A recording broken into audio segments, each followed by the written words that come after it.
Welcome to the Overflow Worship Podcast, where we serve and support leaders so you can serve and support your local church. Hey, everybody. Welcome to the Overflow Worship Podcast. I'm your host, Andrea Olson. Well, you're in for another treat today. I have part 2 of my conversation with Ryan Dahl from PraiseCharts. If you didn't hear part 1 last time, you want to make sure and go back and hear that because that was just as good. But for the rest of you who are ready for part 2, here you go. Here's the rest of my conversation with Ryan. That's amazing. I always love, backstory and context and everything because it's just, I think it's fascinating to see, the different journeys that God has all of us on and the way He uses us. One of the questions I was thinking about as you were talking was, I would love to know some of the things that you are hearing that worship pastors need, and it could be like specific resources, or maybe it's like, I'm just hearing from people that they're all facing a similar issue or a similar obstacle. Cause that's always something that I'm trying to pay attention to as well. Is like, what is what are the common pain points, or what's going on? And for you getting to rub shoulders with, so many different worship leaders, I'd be curious to know what you're hearing. Something that comes to mind, certainly as a baseline, I would say I've discovered that our needs are very varied across the board. We're all so different, and it's really hard to like paintbrush the whole church and be like, they all need this. I think the first thing I would say is you're all so different. And it's up to me to find ways to satisfy many, many different types of songs. Some people want, even say theologically, they want very conservative lyrics. Some people are much more like, faith-oriented. They want experiential songs. Some people want rock. Some people want like traditional. Some people want unison. Some people want 4-part. Yeah. So it's just so varied. And one of the interesting things about that is we'll get songs that come into PraiseCharts and I'll be like, God, I love this song. This is going to be like the biggest hit. I can't wait. And I'll even spend $1,000 and get it orchestrated and choralized and everything before it even gets out. And no one will want it. It's just like we've had songs just fall flat because I was so into it, but it doesn't mean other people are in. And so then I've kind of discovered what I like, and my impressions are, I have to like hold that loosely. I have my own personal taste, my own personal context, and it's different. So than everyone else. So that's kind of one thing I would just say is we're all so different. But a couple of common themes I find, I think we all want to feel like fresh in music. That music it's almost like milk. I don't know. It's like after a while you need a fresh jug of milk. So, I mean, some music, hymns and things like that, we they last a lot longer. But even with a hymn, we still want to somehow freshen it up.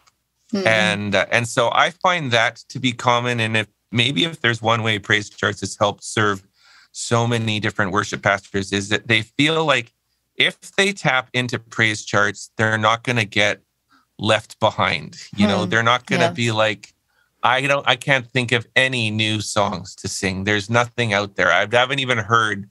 If you come into PraiseCharts and you pay attention just to the homepage, you'll be immediately aware of brand new, fresh songs that are really good. Great new songs. Like we were just looking today. If you look on Brooke Lidgerwood just released an album, and she's got songs like Communion and Ancient Gates and Honey in the Rock. These are so fresh. They're still percolating, right? Yep. And then there's so that's one area that I think is a common need is please help me so that I can come onto Sunday and serve up something to my congregation that's just going to awaken their spirit and make them feel like, oh, I just feel alive again. Like I love that rhythm, that sound, that.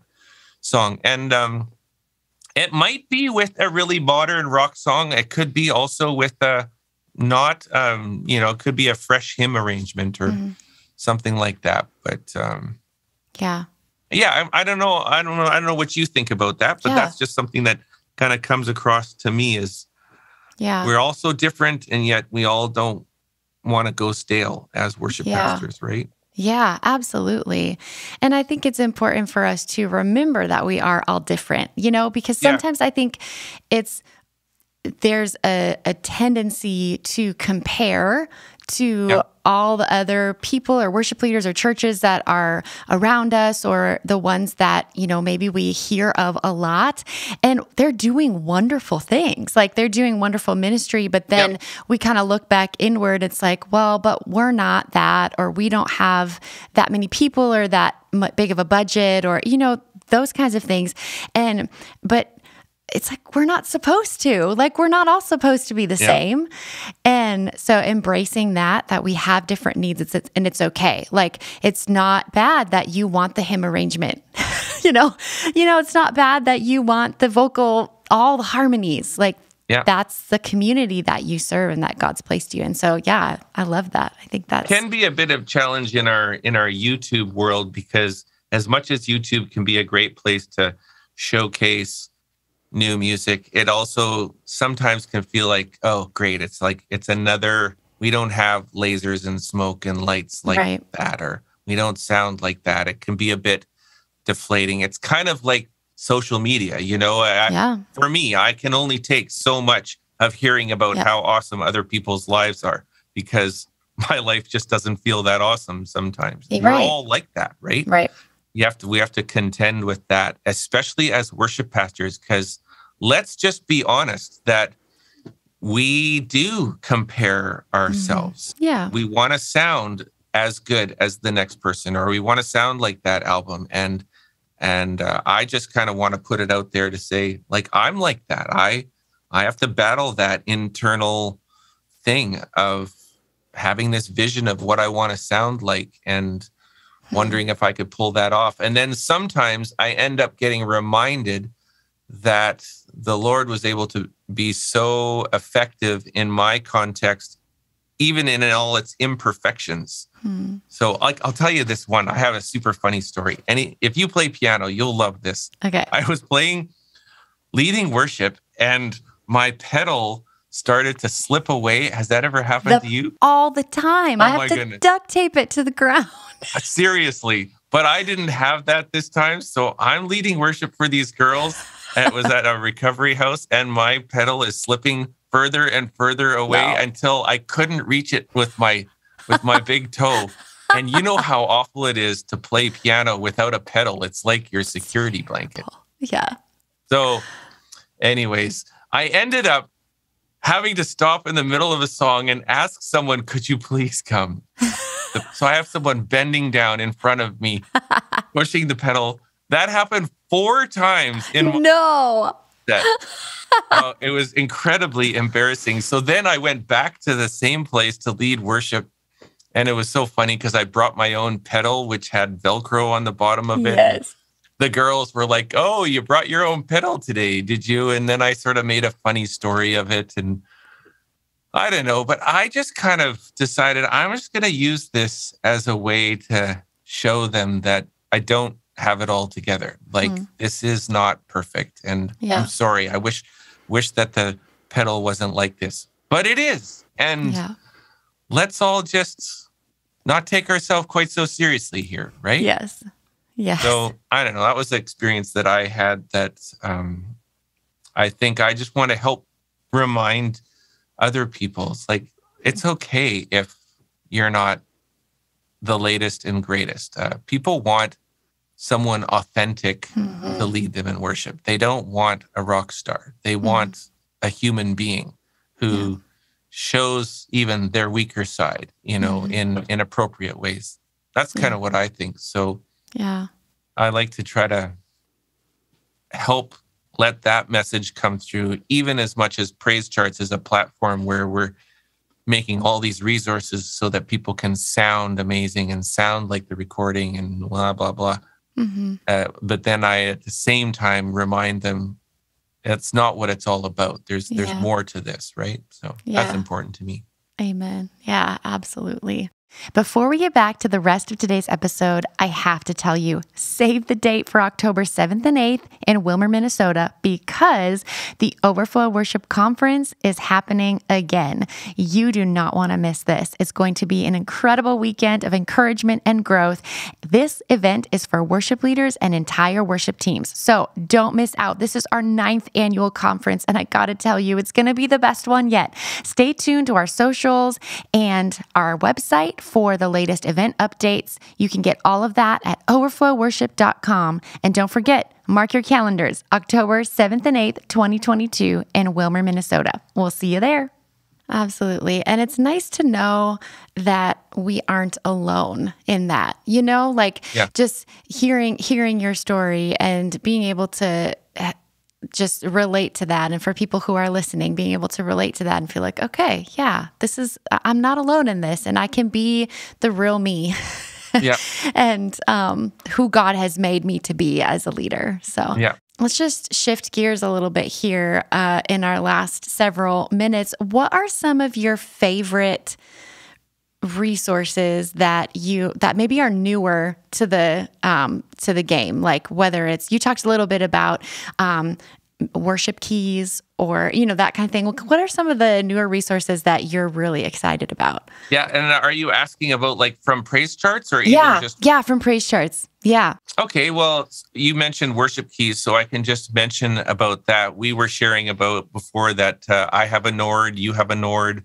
We love the Nords. Yes. Because they have such great piano sounds in particular. But a lot of you, like me, might notice that many keyboard players have laptops open beside their pianos. And if you're like me, you're even thinking, what is that laptop doing? I don't have a laptop. I don't know what's that program. And so for most people, what that is, if you don't know, most people would be using a program called MainStage, which is a $30 program made available by Apple. It's not a Christian program. It's not a ministry. It's just pure Apple. And it's a program that's made for keyboard players on stage so that they can collect all the sounds together that they want and then have easy access to them. That's like the quick snapshot. And it's a very, I find, intimidating and complex program in behind it to design all of the sounds. And you get into faders and knobs and a million different effects. And it's like my head just starts to spin on that. But needless to say, it's the piece of software that a lot of keyboard players are using. So we made worship keys as a way to just try to dial back some of the intimidation factor. You can go into praisecharts.com/worship keys and download our template, which is called Worship Keys. And it just lays out, here's some nice sounds for your altar piano sounds and your synth and your pads and some basic things like that. And then some more synthy bells, kind of like big synth type sounds. Not too many. I didn't want to give you 156 sounds. I was like, you just need 8, because seriously, let's not overwhelm you. Yes. And then we make patches. So I've hired a sound designer who basically takes a song like What a Beautiful Name and maps out the kind of the sound sequences that are through it. And all you need to do is like drop it into your worship keys, and boom, there you have like that nice piano with the pad, and it's even got some pulsing to it. You should just, if you download worship keys, we've got the What a Beautiful Name right inside it already. You could play it and be like, oh my goodness, I sound amazing. And I was playing awesome. 3 notes, and I am awesome.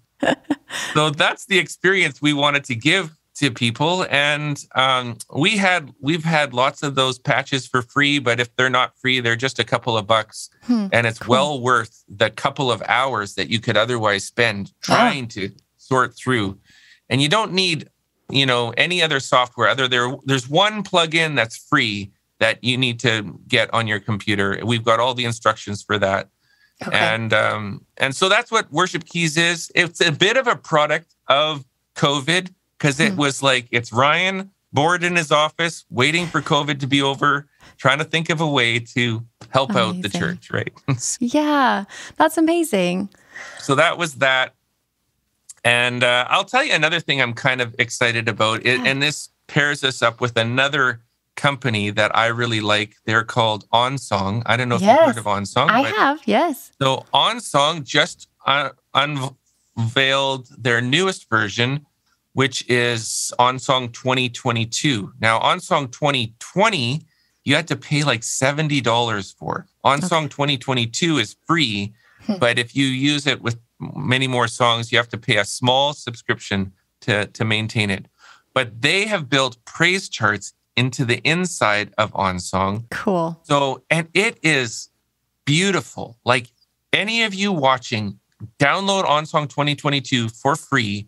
Go to Add Song, click on the PraiseCharts thing, and you'll see, like, they took all the code from PraiseCharts and OnSong arrives. Here. And I was like telling those guys, you made PraiseCharts look more beautiful in your app than it looks on PraiseCharts. Wow. So, and it's so easy. You take our chord charts. If you bought the chord chart on PraiseCharts, you can just show it up in OnSong and it looks beautiful. You can change keys, change fonts. If you want to switch over to the lead sheet, you just boom, click a button. Things are happening in the background. I don't know what, but suddenly our charts are just right there.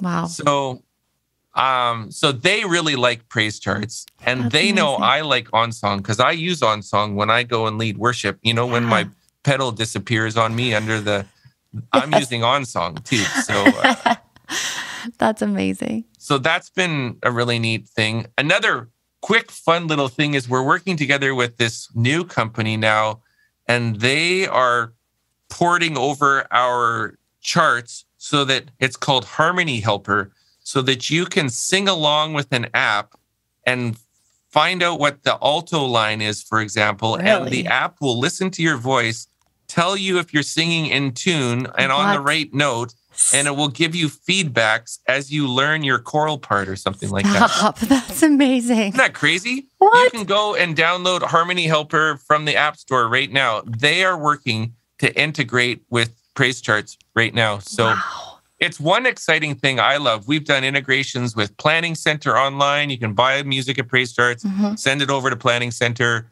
OnSong. It's a whole nother development that we've actually worked on in PraiseCharts in the last year. It's like we built a digital under the hood version of PraiseCharts that we could invite other people to come and get creative with. And yet we retain like the integrity of paying royalties and copyrights. And there's a whole legal distribution system that we need to maintain, but that's all taken care of. And we can work together with other companies. So I'm really into, like Song Select. If you can believe, the biggest competitor to PraiseCharts is Song Select. And we've just done a deal with them where they're literally linking directly to PraiseCharts from inside Song Select. You can go there right now. And I don't know how we got this, but now we also link back to them. If you go into PraiseCharts, you can see when you pull up a song, it will say, copyright covered by CCLI or you have to buy copies or whatever. But we tell people about Song Select and CCLI. They tell people about us. So I just think, I'm hoping Jesus would be really happy with us in the Christian music industry to say, look at them. They're about something that's bigger than themselves. They're not just out to kind of like, this world doesn't have to be a win-lose world. It can be a win-win thing. Yeah. Totally. So those are things that excite me too. That is so exciting. And I love it because I really believe that we're all better together, and like we need each other. And so, us being able to share with one another and being able to help one another. And that's what it's all about, because it's ultimately, it's not about us. No. It's for a greater purpose, like you said. It's way more fun having this outlook rather than the competitive, win-lose approach. And I think I would just encourage anyone listening, it can apply to so many areas in life to have that win-win outlook in life. Like, look for the win in somebody else and see how it comes back to you. It's just more fun living that way. Yeah, that is so true. That's amazing. Well, that's an amazing way to wrap up our conversation, is to look for the win in someone else and look for how we can support somebody else. And God is honored and glorified in that. Because that's that's what worship is, right? Yeah. That would be one way to define worship, is living out your life, looking for the win for someone else. You said it, so that's good. Amen. Amen. Well, before we finish up, I have one quick, fun little question, because I get a lot of questions from people in churches about hymns and hymn arrangements and, how to rearrange this hymn or whatever. Because, you take it from the hymnal and it's like every word has a chord change, right? Yeah. And how to translate that to the band. So do you have, off the top of your head, I'm sure there's hundreds, but do you have a favorite hymn arrangement on PraiseCharts? Like that you would be like, you know what I mean? Like what's one hymn that you love that you're just like, this is my favorite one. I love this one. Well, I mean, at the risk of self-promotion, I did do my own arrangement of a song called At the Cross. You know that at the cross, where I first saw the light.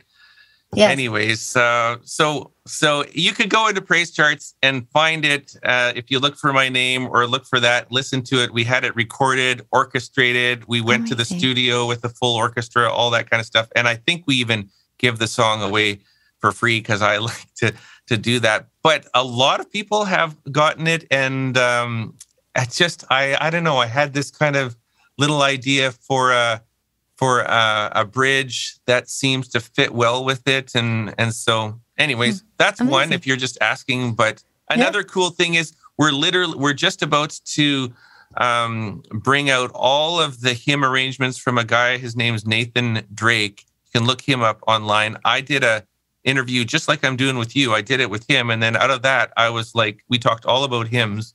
And then we said, well, let's put all your music in PraiseCharts. He has really great arrangements. Exactly what you're talking about, where you're trying to dial back, the changing the chord every note and just giving it a little bit more of a modern flow.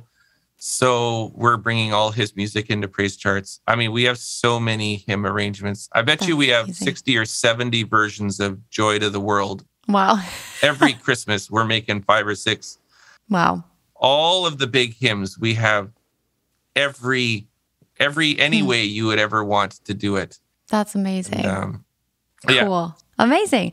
Well, so for all of our listeners, that's a great thing to know. So go check those out on PraiseCharts, and we will link them in the show notes on the podcast as well, so people can just click it and head right to it.